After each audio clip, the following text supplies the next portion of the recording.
Hello, this is Deacon Larry, and this is Renewed.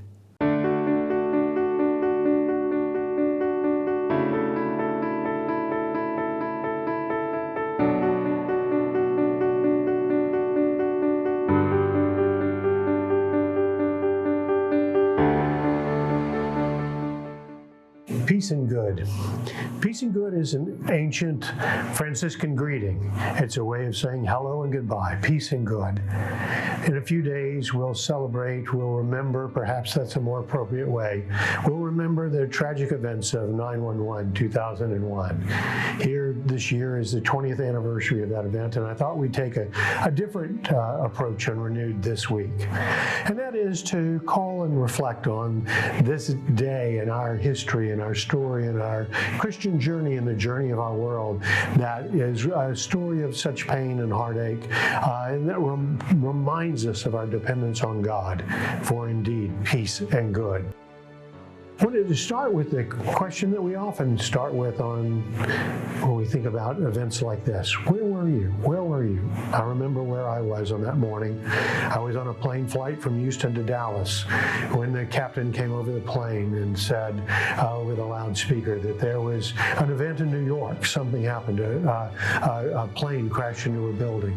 By the time we landed shortly after 8:30 that morning in Dallas, 9:30 in New York, the second plane had hit. It's an important day. It's an important day for so many reasons, and much of the heroism of the day was of those who rushed in to express solidarity and to go to serve and to help and assist those who were caught up in the events of that day. One of those people was a Franciscan priest, Father Michael Judge. Father Michael Judge was born in 1933, grew up in Brooklyn, attended seminary, and was ordained a Franciscan priest, served as a parish priest in New York City, parish priest of the Franciscan order. Along the way, Michael Judge recognized his own humility and humanity by eventually having to join and participate in Alcoholics Anonymous, knowing himself as an alcoholic. Along the way, Michael Judge was invited to be a chaplain to the New York City Fire Department. And on the morning of September 11, 2001, Michael Judge heard the call. He knew where he must be. He must be with those firefighters as they entered the towers. As the story goes, Michael Judge entered the tower where the command center was in the second tower about the time that the first tower fell. He had prayed over bodies that had already fallen to the street. He had already been praying, God, take this and bring this to an end when that tower fell. Among the falling debris, Michael Judge was hit in the head and killed instantly. One of the iconic pictures of 2001 is four New York City firefighters carrying the limp body of Michael Judge out of the rubble.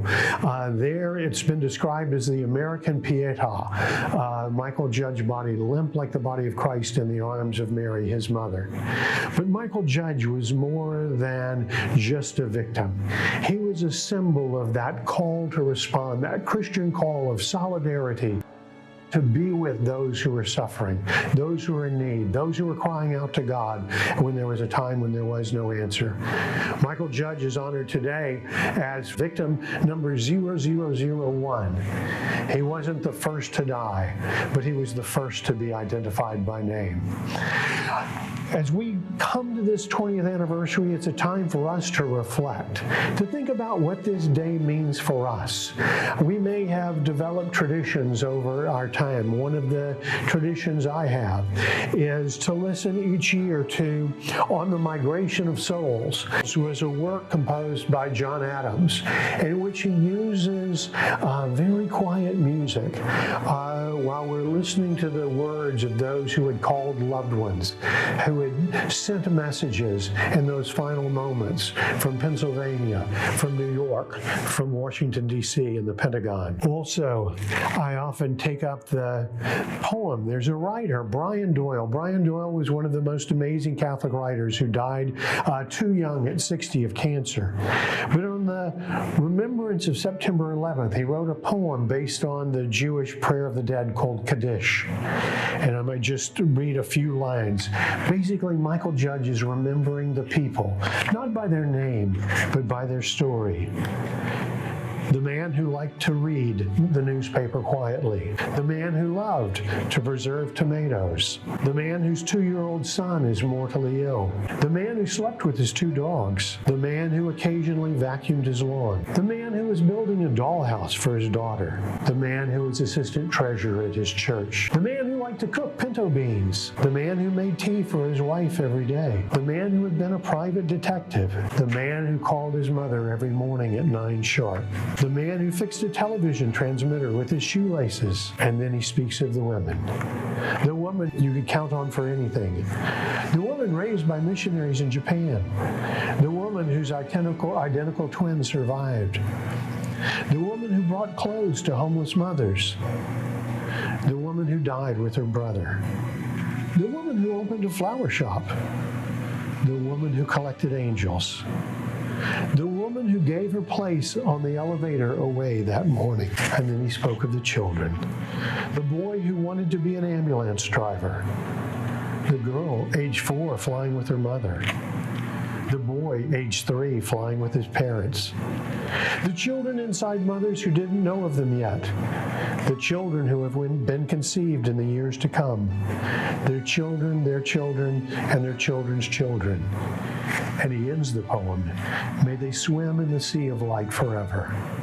And so today, as we recall Father Michael Judge, those individuals who died in those 3 terrible events of the single day 9/11, let us too pray for them that they continue to swim in the sea of light, and that we have faith, and that we know that beyond every evil that happens, we can know that the Franciscan wish comes true because God is the one who wills it to be so, peace and good.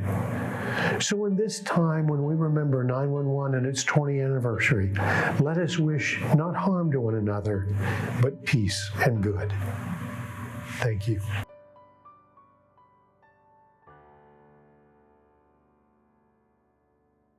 Please like, subscribe, or comment below.